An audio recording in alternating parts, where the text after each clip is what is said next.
काल मिळालेल्या गोपनीय माहितीनुसार विटा पोलीस स्टेशनच्या हद्दीमध्ये विटा MIDC परिसरात काही संशयास्पद हालचाली असल्याचं आम्हाला माहिती पडलं। त्यानुसार स्थानिक गुन्हे शाखेच्या पथकानं त्या ठिकाणी सापळा रचला आणि त्या सापळ्यामध्ये आम्हाला एक हुंदाई व्हाईट कलरची गाडी त्या कारखान्यातून बाहेर पडताना दिसली। त्या गाडीचा पाठलाग करून जेव्हा आम्ही त्या गाडीतील व्यक्तींना त्यांच्याकडे असलेल्या मालाबाबतची खात्री केली, त्यामध्ये MD सदृश्य पदार्थ आम्हाला व्हाईट पावडर सापडली। त्या ठिकाणी मी तात्काळ रासायनिक विश्लेषकांना पाचारण करून त्याबाबतची खात्री केली असता ते MD असल्याचं आम्हाला समजलं।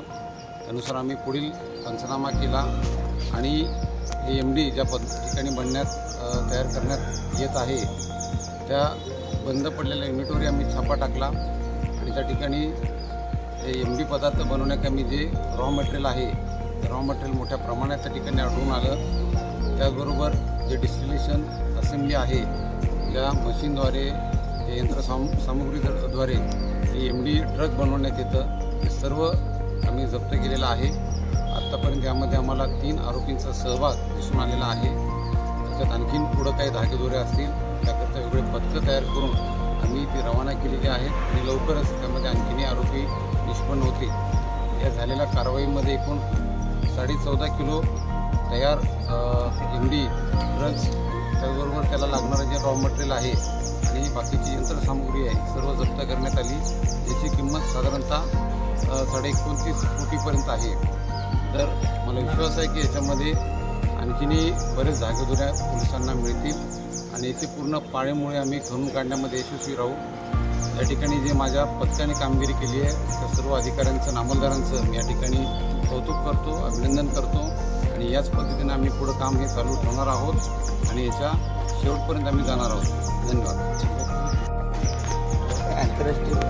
तर यामध्ये आता थोडंफार प्रमाणात हे पण दिसून येते की जे MIDC परिसरामध्ये बंद पडलेले कारखाने म्हणजे आजारी कारखाने आहेत असा त्या ठिकाणी वापर करण्यात येत आहे किंवा छुप्या पद्धतीने ही ग्रामीण भागामध्ये हे सर्व रॉ मटेरियल आणून कोणाच्या नजरेला पडणार नाही या हिशोबानेही त्याचं निर्मिती करण्यात येत आहे। तर आम्ही सर्व ग्रामीण भागातील पोलीस पाटील असतील, आमचे गुप्त बातमीदार असतील, आमचे सर्व पोलीस स्टेशनचा स्टाफ असेल यांनाही सूचना दिलेल्या आहेत।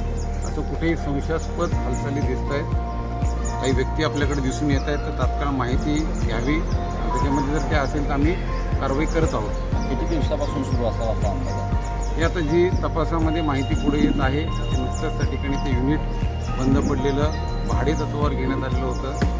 त्या साधारणतः 1 महिन्यापासून ते त्या ठिकाणी भाड्याने घेण्यात आलं होतं। पूर्ण त्यांना सेटअप त्या ठिकाणी लावण्यामध्ये किती वेळ गेलेला आहे, किती त्या ठिकाणी मॅन्युफॅक्चरिंग झालेलं आहे, हे सर्व तपासामध्ये निष्पन्न होईल।